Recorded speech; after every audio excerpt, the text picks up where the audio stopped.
What do we got today? This is the Loki issue 1. Dan Waters? German something? Mike Spicer? Weapons from Loki's past. Now doom Marvel's future. I didn't even read that at first. Now it should have clicked. You know what I'm saying? The Norse knew in times of old. They knew how to survive, how to hunt, how to kill, how to raid. They knew how to die.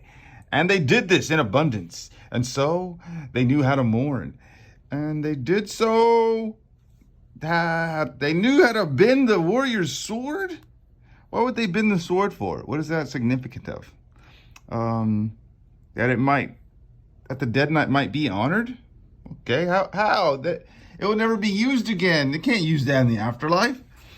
And they knew it was right to groom the body before laying it to rest. Trim the beard, the hair, and most importantly, cut the fingernails to cut them as short as possible because Laufey's son. What about him? What about him? Why do you have the long horns here? But then here he has the short horns. I like the long horns better.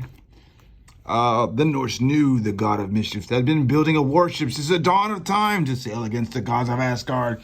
In lieu of the planks of ore, he was using ragged nails of the dead, thus to spare their kin the fate of becoming a part of this dreaded death ship, Naglfar. The nails must be cut short, unfit for his timber. And so Loki's, it's the same fly from earlier. Loki's craft was sourced from those who went unburied, abandoned on the battlefield and spat upon and cursed. He built his ship from the unwanted, the unloved. He built his ship from us. Is this all fingernails? Well, it's okay. Pause. Why would he not use the frost giant nails? You would need so many few frost giants to die, right? There have been false starts since then. Our sails have been unfurled and boarded, trod upon. And many who have cried off the words Ragnarok and have sought to defeat the gods like Hela. And we have Thor, a couple of Valkyries. Wait, they have little pistols or something? What's going on? Is that Heimdallr? Anyways, yet the end of times has not come. Each time they have been thwarted, and we have ended up back here under the key of Asgard itself, locked up in darkness. We pass the time whispering to each other our tales of dread and woe, and we wait for something to happen. Today it appears, it may be so, today it appears someone is about to steal us. Oh, just what I was talking about. Look at his nail. You just need to rip that sucker off. He's way bigger than the ship, no? Loki, who is no longer the god of mischief, who many moons ago was even called the god of evil, who is now king of the frozen land Jotunheim, realm of the frost giants, ever in the brink of war, civil war. Loki, who is now god of stories and parables and possibility of that which teaches empathy and patterns to the universe. These responsibilities would weigh heavy indeed on his head, and thus, my brother, I take it upon myself to come and check on thee, to ensure the dedication of the balance of the good and evil and blah, blah, blah, that the loneliness of the kingship does not woe you. Care to explain to me why then, my brother, you are, instead of upon your throne, I find you here in Florida, the land of Florida. Liar, liar, pants on fire. Shouts out to you guys. I'll do the big page. Dang it. Shouts out to you guys. The creators and whatnot. Yeah, you're doing a good job. Yeah, so we have Thor coming to check on said brother. Why are you not on the throne? And from out of nowhere, you rule Asgard your way, I'll do things my way. I have exercised my kingly duties, kind of, sort of, at least. I have made my decree to Jotunheim. And his decree was? What was his decree? I have decreed all denizens of the kingdom should be taught how to read. That's actually a very good, cool thing to say. And you see them reading little books. The quick brown fox. I'm not certain I understand. Their king is God of stories?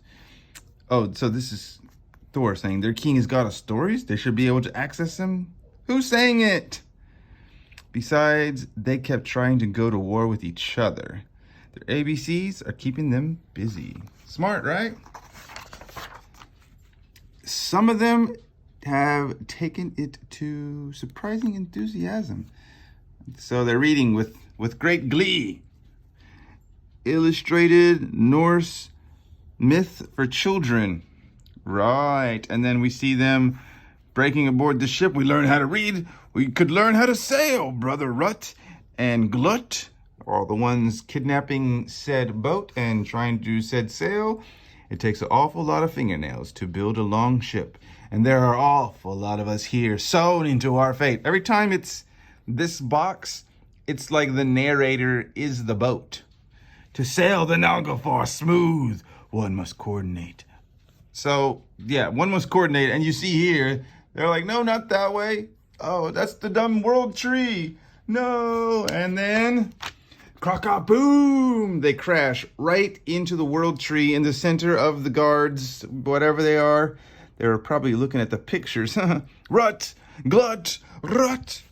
Yggdrasil. The world tree is the center of the creation of the universe, connecting the 10 realms of reality. And you see here back in Florida, the two guys are like, well, let's go back to the ship. The ship says, should you crash a really big ship into the world tree, everyone is liable to notice. What the heck was that? Oh no, look. Loki, that damn ship of yours. Remind me, was it not meant to be under the eye of your watchman? Oh, it's your fault, Thor, not mine. We should go take a look. Yes, Loki. So it seems they're working together here, right? And he immediately recognized they'd been reading the Norse mythology. Okay, I may have been my bad. The impact was great, but the world tree is hardly. But the world tree is hardy. There is no damage. Oh, that's good, yes. To the ship? Show me. Loki, what's the matter? So we see here, the ship has been broken. Oh no, the ship's been broken. And the first piece is in Nidavellir. Nidavellir, where the dwarves crafted beautiful things. Until most of them died horrible, tragic deaths at the claws of those who would covet the craft of their weapons. And the second one is floating through time and space as we know it. We don't know where it went. And the third one, the largest piece of the cluster, the particularly cruel and bitter souls used to forfeit the whole, has fallen to Midgard, which is Earth, right? Midgard is Earth. Is Midgard Earth? I forgot. To the continent, and the Norsemen broached half a century before Christopher Columbus. Oh, obviously, that's Earth, where it has called out to mortals whose rugged souls rhyme with its own. And it has been found by some bad men. Oh, Naglfar must be destroyed. I'll take care of it. So that's Loki.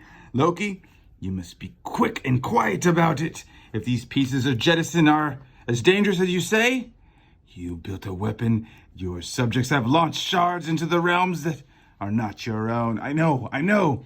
It could be taken as an act of war, etc., etc. You plan to sail? Oh, you can't sail a broken ship, dumb Thory man. So, he's going to take it with him? Yeah, he's going to take it with him. I'm just going to take it with me. And then Loki for president. What? Oh, he's looking for stuff. This might come in handy later. And then he talking to his little dwarf. Huh. King Loki, many of your subjects think, should we prepare for war? For war? Yeah, well, are they not brave enough to come and say it to my face? Oh, they are brave enough to be right here. Uh-oh, Captain Marvel Dark Tempest coming soon next month. 4 Frost Giants. That's all that like are on your side right now. And he does tell them, will you be able to fight for me? Will you do as I say? And will you be willing to die the death? What? Because you guys were helping Rhett and Glut steal the warship. You're cursed. That must be a trick, right? And he's kind of telling them why he thinks that it's their fault. But there is one thing you can do about it. Ragnarok. We explain what Ragnarok is.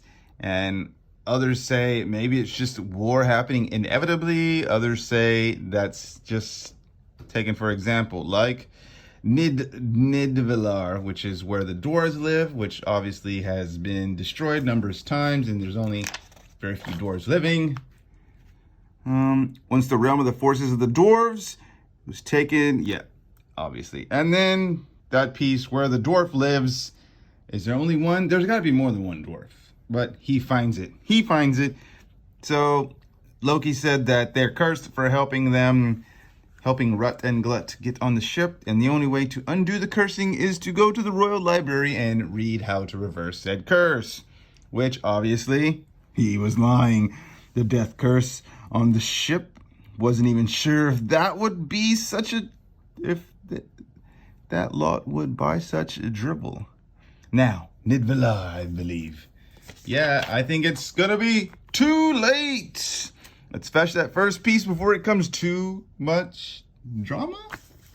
Yeah, definitely too much drama.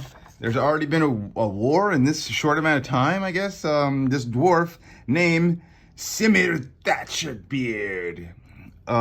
He's been overlooked. He's now the warlord of his own little clan. He did not have to forge the piece. He only placed his hands upon it, and it changed into the dragon, whatever, slayer, axe of time and space itself.